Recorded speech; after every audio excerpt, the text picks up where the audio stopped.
to the final episode and the unveiling of Apex Custom's very first custom motocross bike.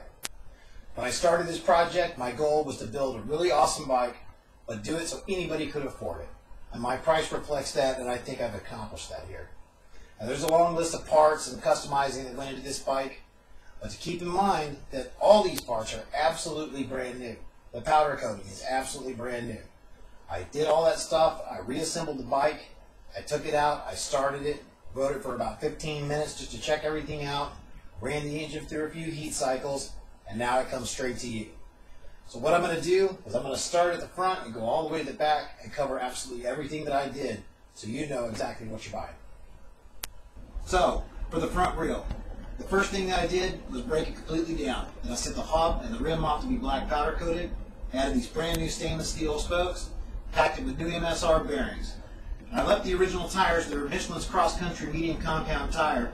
They match the performance level of the bike and they're in great shape. So there's no reason to spend money on that. I did change out the brake pads for EBC pads, but I didn't go with the top of the line stuff. If I'd have done that, it would have stopped on a dime until about midsummer. Those pads will really tear up a rotor. And since we're putting them on a used rotor, we went with medium grade. It'll give you great stopping power and make sure the rotor has lots of life about that. So up top, you can see these beautifully powder coated triple clamps. And like I said, we changed the steering head bearings, but I didn't need to change the braces. Also, all the cables checked out, so there's no need to spend money on those. The bike came with a brand new set of Pro Taper bars on it. They're in great shape, so those stayed. Here we can see the custom powder coating job on the frame. Now, if you want to know exactly how I did this, you can go to our website, apexcustoms.com, look up our third video, and I take you through the entire process from start to finish. But essentially, we stripped the frame down, did some polishing, we covered these portions while leaving the design and the rest of the frame exposed. That was all powder coated black. Then the high heat tape was removed, and there was a clear coat put over that. So even the exposed areas have a clear coat on them, and they're not going to rust. Also, we did a top-end rebuild with a Wiseco Pro Light piston.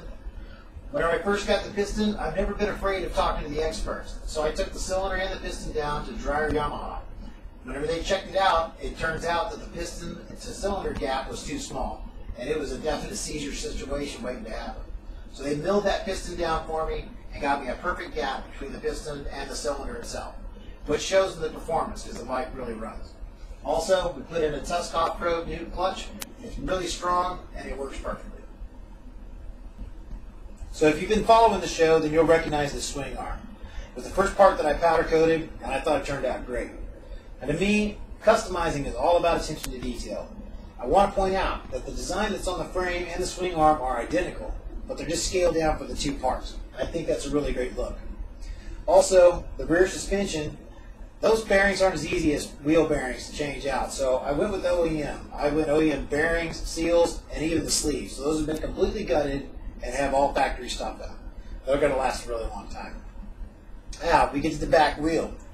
I powder coated the hub and the rim, but I also powder coated the spokes and the sprocket. I really like that look of a color matched rear wheel with a silver spoke front. I've always liked it on choppers, and I thought I would kind of bring that touch into a motocross bike. And around the lookout, I put on a brand new set of black plastic.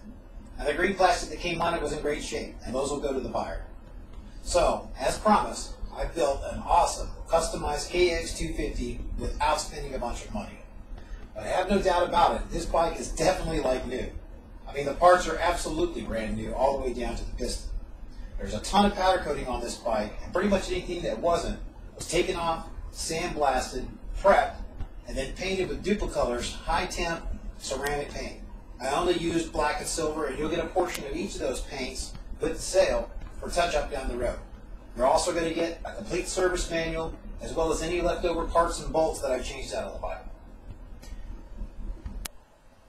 So, now it's your chance to own this bike. If you found this video through CycleTrader.com, Craigslist, YouTube, or even my own website, you need to be aware that it is on eBay for a reserve of only $3,500. But there is still a chance to own the bike for $39.95. The first 3 people to call me that want to buy it at that price at 10 o'clock on Wednesday, March 6th.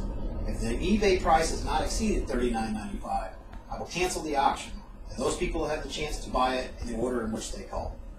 I invite you to go to apexcustoms.com and contact me by email or telephone with any questions that you might have about it. The bike does not have a title, so it comes with a bill of sale, and of course I have all the receipts. Now, upon completion of the sale, $500 deposit will be due by overnight. I'll pay for the shipping, you just give me the money. And I'll work with anyone and deliver the bike up to 250 miles from Indianapolis, Indiana. It has been my pleasure to bring you this bike, and I look forward to putting you on it for a great summer. Thank you for following the show, and good luck.